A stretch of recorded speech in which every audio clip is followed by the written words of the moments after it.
બાંગ્લાદેશમાં રહેતા હિન્દુઓની સુરક્ષા કાજે મોદી સરકારને રાષ્ટ્રપ્રમુખ અથવા આર્મી ચીફ સાથે વાત કરવાની માંગણી આંતરરાષ્ટ્રીય હિન્દુ પરિષદ દ્વારા કરવામાં આવી હતી। બાંગ્લાદેશમાં પ્રચંડ હિંસક આંદોલનના કારણે સમગ્ર કાયદો અને વ્યવસ્થા અને સરકાર પડી ભાંગી છે। ભારત સરકાર આ તમામ ઘટનાઓથી વાકેફ છે। બાંગ્લાદેશમાં આંદોલન કરનારા લોકોનો મોટો હિસ્સો ભારત વિરોધી હિન્દુ વિરોધી સમુદાયનો છે, જેમાં જમાત એ ઇસ્લામ મુખ્ય ભૂમિકા ભજવે છે। પદ ચળવળ દરમિયાન હિન્દુઓ પર હુમલાઓ, લૂંટફાટ, ઘરો સળગાવવા, મંદિરો તોડવા, મૂર્તિઓ તોડવી અને હિન્દુઓની હત્યાઓ વિવિધ સ્થળોએ જાણી જોઈને હિન્દુઓને નિશાન બનાવીને ચાલી રહી છે। ભારત સરકાર પરિસ્થિતિ પર નજર રાખીને આ તમામ પગલાં લઈ રહી છે।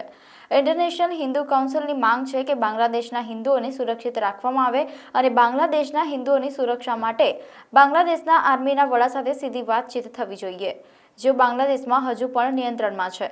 અગાઉ જ્યારે આવી જ ઘટના બની હતી ત્યારે ભારત સરકારે બાંગ્લાદેશના આર્મી ચીફ સાથે સીધી વાત કરી હતી અને તેમને હિન્દુઓની સુરક્ષા માટે દબાણ કર્યું હતું।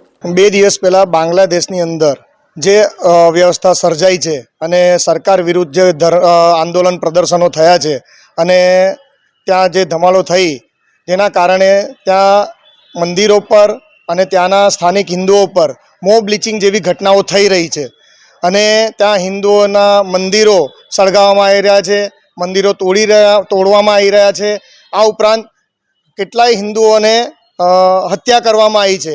તેથી આંતરરાષ્ટ્રીય હિન્દુ પરિષદની સરકારશ્રી પાસે માંગણી છે કે બાંગ્લાદેશમાં રહેતા હિન્દુઓને સુરક્ષા આપે, રક્ષણ આપે, મંદિરો બચાવવાનો પ્રયત્ન કરે અને ત્યાંની જે લશ્કર છે ત્યાંને કહે કે હિન્દુઓની સુરક્ષા કરે અને જો વાત માનવાથી ના થતું હોય તો આર્મીનો પણ ઉપયોગ કરવો જોઈએ ભારત સરકારે, એવી આંતરરાષ્ટ્રીય હિન્દુ પરિષદની માંગણી છે। તે માંગણી લઈને આજે કલેક્ટર ઓફિસ અમે આવ્યા છે।